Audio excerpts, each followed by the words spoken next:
We're gonna go over how to turn this into this. So we have the car sanded out to 3,000 now. If you guys watch the video on sanding this car, you'll know the steps we took, but in general, we blocked it with 1,000 wet on the linear blocks, and then we D8'd it from there. D8'd 15, 2,000, 3,000. And it is very straight. Actually, for using a DA, it is very straight, and that's because we blocked it totally straight to begin with. But back to the buffing, we're gonna turn this into this real quick. So this is actually sanded out to 3,000 pretty nicely. It's buffing really quite easily. I'm using a rotary buffer to start with the 3M white waffle pad. That's the one that I like. And I'm using the Oberk Supreme Cut Step 1 for my initial cut. There will be 3 stages of this as we go, but first step is to get all our scratches out, make it shiny, and then we'll polish it. I'm buffing a car that is assembled like this car is. We want to do everything we can to not fill the jams with compound, and so I like to just take some tape and just kind of roll it in there, and it kind of closes that gap up so that we don't get quite so much compound in the jams to clean out later. But also what's is going to do is, just like when we sanded this car and we taped the adjacent panel, it's going to give me a little bit of a barrier so that I don't burn the edge on this door, because this car was panel to panel. So if I'm buffing this, I'm going to be buffing this also. So step 1, Oberk Supreme Cut. You don't need a lot. You just need a couple little dabs. Put 3 little dots on there.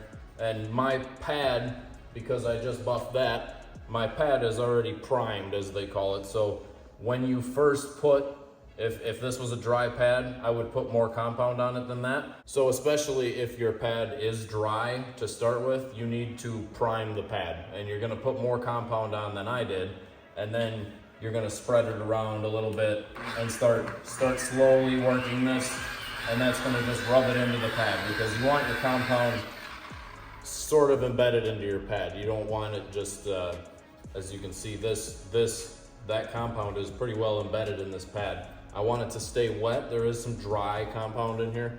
I do want it to stay wet. So I'm using this rotary, and I'm at about 1,000 RPMs right now. And I do like to play with the trigger sometimes and slow it down in certain areas or speed it up in certain areas.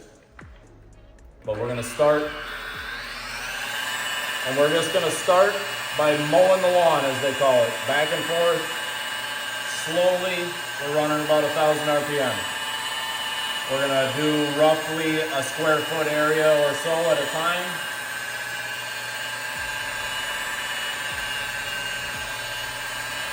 And I'll do the mowing the yard back and forth, maybe 2 or 3 cycles.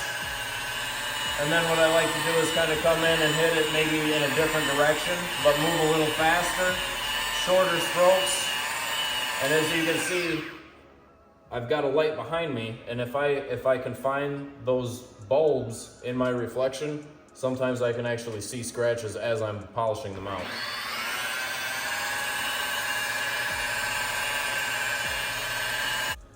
So I like to do a small area like that, and then I'll wipe it off. Take a look at it, make sure I got all my scratches out. This is the step where we want to make sure we get all the scratches out, because everything after this is just refining the polish, refining the finish, getting swirls out, and really just leveling that clear out real nice. So now that I've got that area polished out, you can see how nice and straight that bulb is and how straight the reflection is. And what I'm looking for is haziness, and it's kind of hard for you guys to see in the camera, but we're talking really fine little scratches from the DA. They're usually in little circles, pigtail type scratches. I don't have really any in the middle of where I just polished, but towards the outside where I kind of stopped, that's where they're more prominent. We're gonna get everything compounded or buffed out to where all our scratches are gone, and then we're gonna go on to the next step.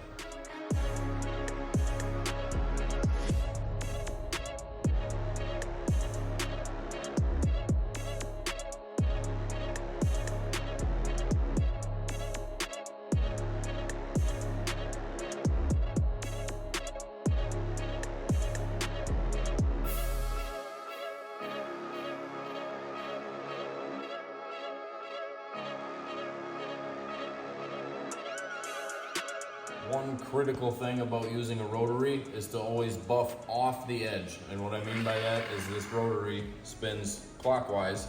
So if I'm gonna buff this edge, I don't wanna buff like this, where I'm spinning this into this edge. You'll almost certainly burn it. So you always buff off the edge. So this is spinning this way. I'm gonna tip this up just a little bit, and I'm gonna kind of use this area to buff this edge. And I kind of work into it and come back out. I don't want to sit here and just ride on it. You want to gently work in and out of that edge. And this is where I'm using my finger on the trigger to control the speed. I'm not going very fast at all, probably 400 or 500 RPMs maybe, and just work it.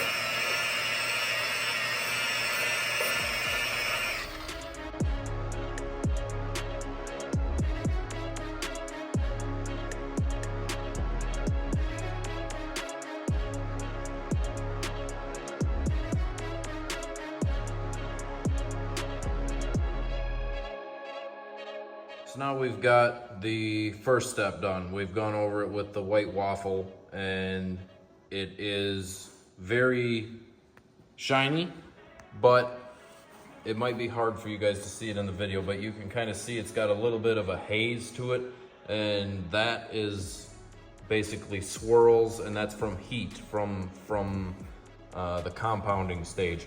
So now we're gonna start refining this a little bit more, and we're gonna go to a blue wool Roops pad with the coarse DA compound.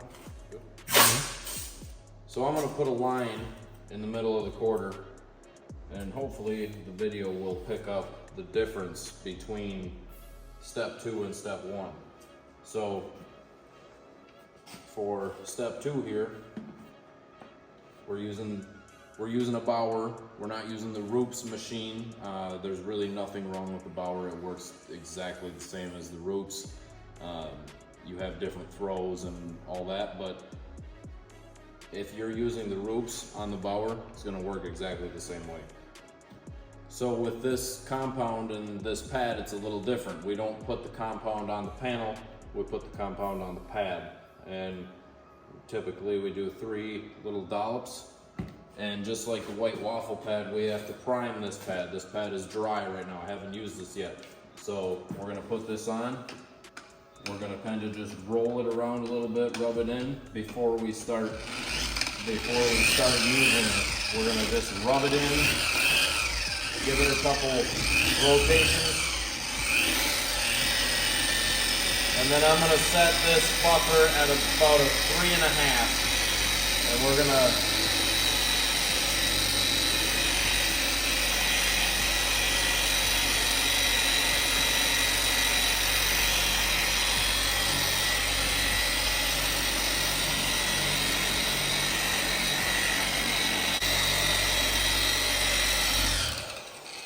So as you can see, this compound on this pad goes a long way. Those 3 little dollops, I did this whole area. So now we'll wipe this down.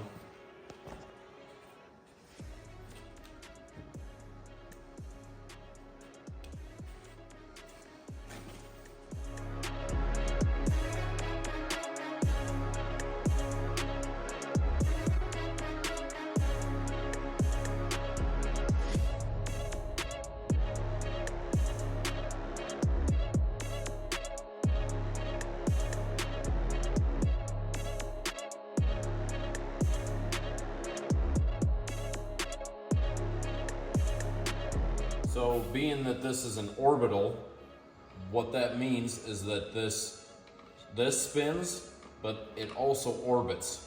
And with that, you don't have to worry about burning through an edge nearly as much. Like I can take this and ride it right on this edge and just hold it there, and it won't burn through the paint. If I did that with the rotary, that would be melted at that point, and you'd have a big mess on your hands.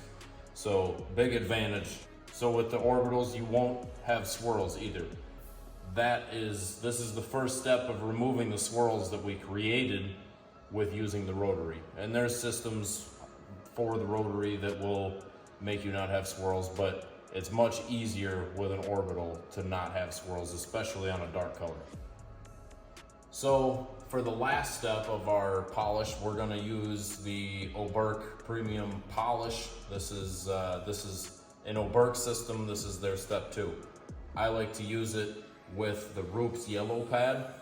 This is a very soft foam pad, and this is basically the last step that we do for refinement.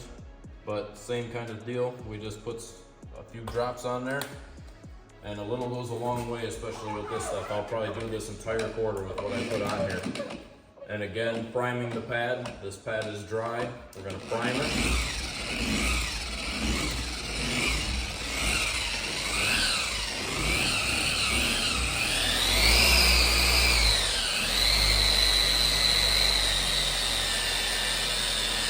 I generally go a little slower with the last polish.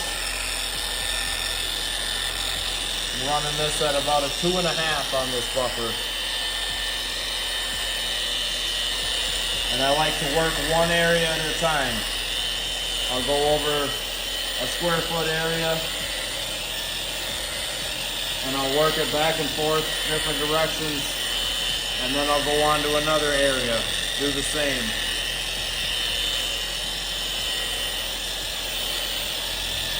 So there we have it. That is our polished finish. This is done on the quarter. So as you can see, the camera's even having a hard time determining what's in front of me and what's behind me. It's very flat, looks like a sheet of glass. It's a mirror. I love it. So that is our polishing method from compounding on up.